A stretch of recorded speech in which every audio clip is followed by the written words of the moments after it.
Louvado seja nosso Senhor Jesus Cristo, para sempre seja louvado. Salve Maria Santíssima e viva Cristo Rei. Olá, meu querido irmão, minha querida irmã.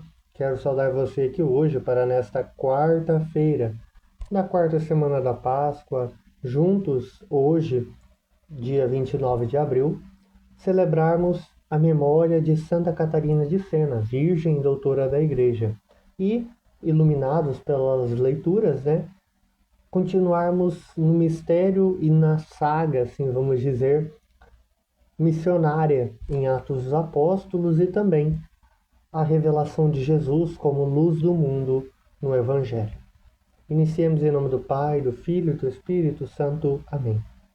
A graça e a paz de Deus, nosso Pai, e de Jesus Cristo, nosso Senhor, o bom pastor, estejam sempre conosco. Bendito seja Deus que nos reuniu no amor de Cristo. Como falávamos, hoje a gente celebra também Santa Catarina de Sena. Mas foquemos um pouco na liturgia e logo mais falaremos sobre Santa Catarina de Sena. Primeiramente, a primeira leitura, o Atos dos Apóstolos, capítulo 12, versículos 24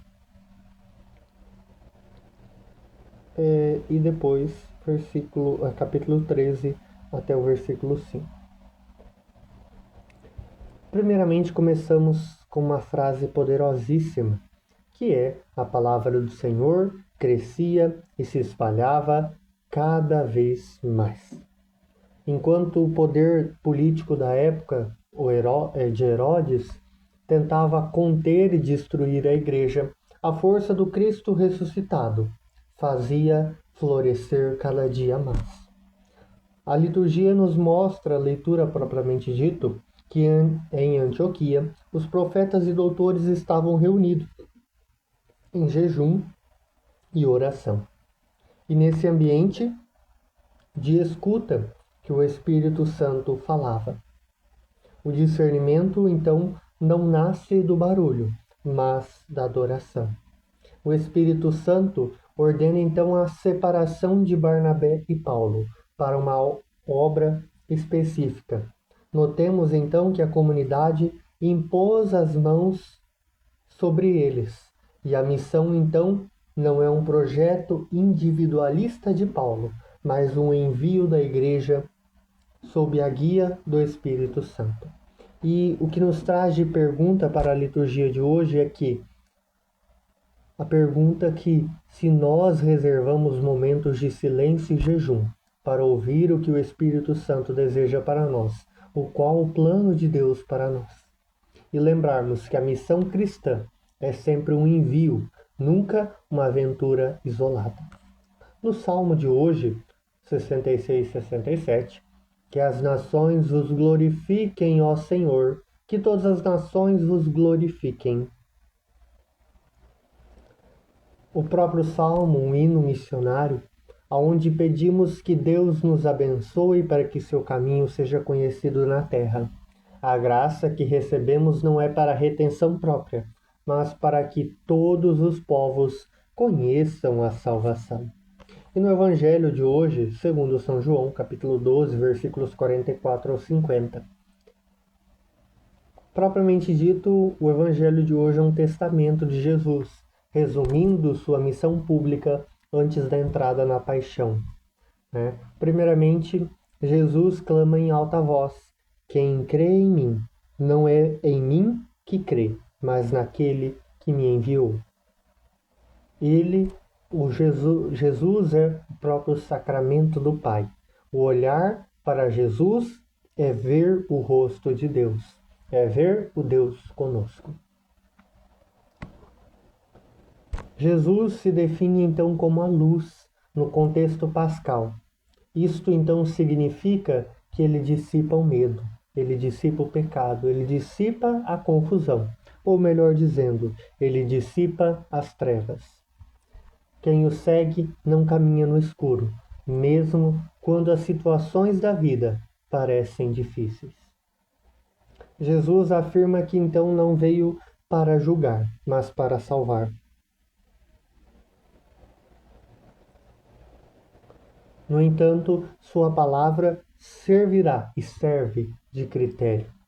Rejeitar a palavra de Jesus é escolher permanecer nas trevas. O mandamento do Pai é a vida eterna. Tudo o que Jesus diz tem um único objetivo: que tenhamos vida para sempre. Tenhamos vida eterna. E a conexão da liturgia de hoje com Santa Catarina de Sena, como o Evangelho de hoje fala de ouvir a voz e de luz, Santa Catarina é um exemplo perfeito. Ela foi uma leiga que, em profunda oração, ouviu a voz de Deus e agiu com coragem profética na igreja. Ela costumava dizer: se fordes aquilo que deveis ser, colocareis fogo no mundo inteiro. Ela foi a luz que Jesus menciona, brilhando em um tempo difícil da igreja. Santa Catarina de Sena, que nasceu em 25 de março de 1347, 24ª filha de um tintureiro chamado Giacomo de Benincasa. Desde pequena, então, se dedica a Deus e faz, então, a parte a ordem terceira de São Domingos. Ela também é conhecida como Catarina de Siena. Foi uma mística italiana, filósofa e teóloga dominicana que exerceu profunda influência dentro da Igreja e na política europeia do século XIX. Do século XIV. Estou fazendo bagunça, né? Porque ela é...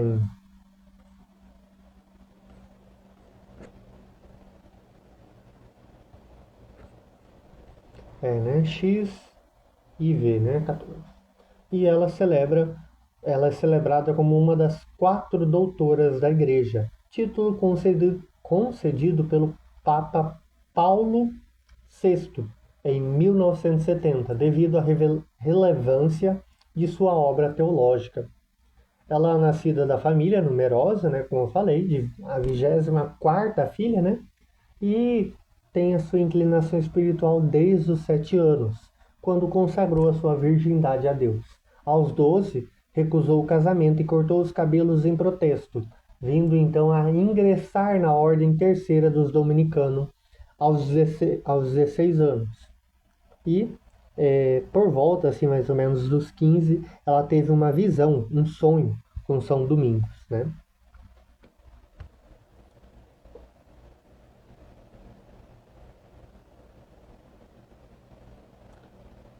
Bom, ela tem uma obra teológica chamada O Diálogo sobre a Divina Providência, que é uma das suas mais famosas, né? Ela, embora tenha uma dificuldade em ter aprendido a escrever, ela ditou obras profundas em êxtase místico.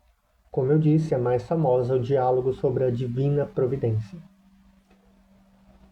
E ela escreveu mais de 380 cartas, destinadas a anônimos, reis e papas, né? Evangelizando por todo o território. Também ela se dedicou intensamente ao cuidado dos doentes e pobres, especialmente durante a epidemia da peste negra na Europa. Ela é, então, copadroeira da Itália, junto a São Francisco de Assis, de Roma e da Europa. É invocada como protetora dos enfermos e contra doenças corporais e tentações. Ela também, sua memória litúrgica é hoje, né? Data de sua morte aos 33 anos. E para contextualizar, vocês percebem aqui, né? Atuando na igreja, as cartas, e vai falar sobre o governo da igreja, né? Sobre o Papa. Aqui ela fala sobre o Urbano VI, aqui nas cartas, né? Mas ela também teve um diálogo com o Papa Gregório XI,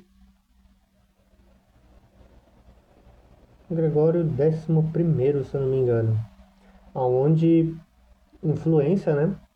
Ela viajou até Avignon, na França, para convencer o Papa Gregório a convencê-lo pessoalmente a trazer a sede do papado de volta para Roma, após quase 70 anos de ausência.